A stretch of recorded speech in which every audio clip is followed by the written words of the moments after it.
घर की बड़ी बेटी होने के नाते घर और समाज को मुझसे बहुत उम्मीदें थी। मानो जैसे मैं खुद के लिए नहीं, उन्हीं के लिए जी रही हूँ। पापा और मेरे विचारों के बीच की ये दूरी शायद वक्त के साथ भी कभी ख़त्म नहीं होगी। और माँ की बात कहूँ तो वो खुद ही इतनी डरी सहमी रहती है कि वो अपने सपनों का ही नहीं सोच पाई। वो मेरे इस हीरोइन बनने के ख्वाब को कहाँ स्वीकार कर पाएगी। और छोटी, वो तो अभी अपने बचपने से ही नहीं उभर पाई है कि मैं उसे कुछ समझा पाऊँ। मुझे पता है अगर मैं पापा से कह भी दूँगी तो भी मेरा ख्वाब उनके उसूलों के सख्त खिलाफ है।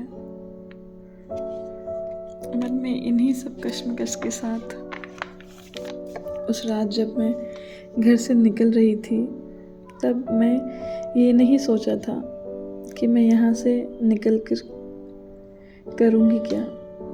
मेरे सर पर तो बस भूत सवार था कि मुझे अपने सपने पूरे करने हैं। एक बैग में 2 जोड़ी कपड़े और माँ के सोने के कंगन, जिन्हें उसने मेरी शादी के लिए संभाल कर रखे थे। उन्हें चुराते वक्त मेरे मन में ज़रा सी भी हिचक नहीं थी। उन्हें लेकर आँखों में आंसुओं और मन में हल्के सी घबराहट के साथ मैं निकल पड़ी।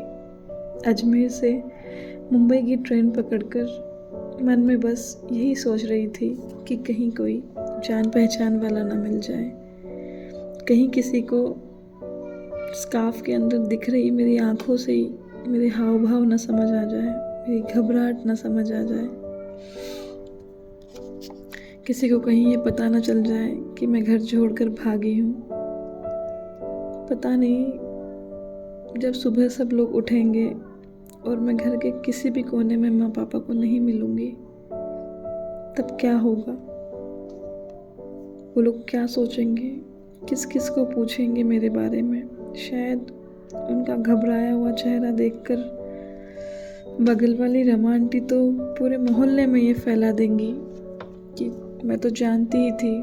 स्वरा के हाव भाव से ही लगता था कि ज़रूर भागेगी वो एक दिन, और भाग गई किसी लड़के के साथ। बस यही बातें इधर उधर उड़ने लग जाएंगी। आंखों में आए अजीब से हाव भाव पापा को पूरी तरह तोड़ देंगे।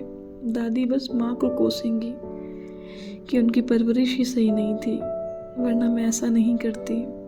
और जब ऋषु स्कूल जाएगी तो स्कूल का हर बच्चा उसे भगोड़ी की बहन कहकर उसके दिल को तोड़ देगा।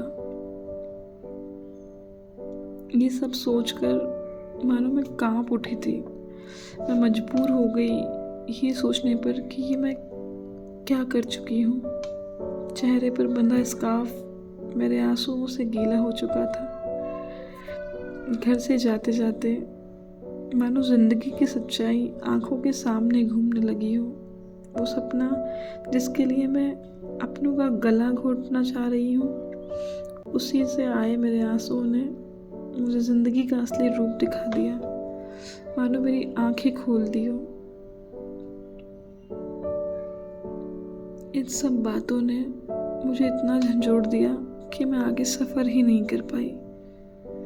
ट्रेन के पहले स्टॉप नसीराबाद में मैं उतर गई और कैसे जैसे सुबह की पहली किरण से पहले मैं दुनिया की आंखों से बचते बचाते आखिरी घर वापस आ ही गई। माँ की अमानत, उनके सोने के कंगन अभी भी मेरे पास थे, पर अब मन में कोई डर नहीं था। एक अलग सा सुकून था, मानो घर के शोर में भी शांति लग रही थी। अपना फैसला बदलते वक्त जो खुशी आज मुझे हुई थी, वो जीवन की हर खुशी से बड़ी थी। न जाने कौन सी जंग जीत ली हो मैंने।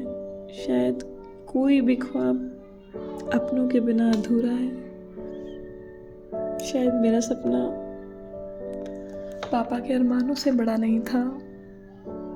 आज मेरे एक छोटे से कदम ने मुझे सिखा दिया कि हाँ, मेरे ख्वाब से ज़्यादा मेरी परवरिश में दम था।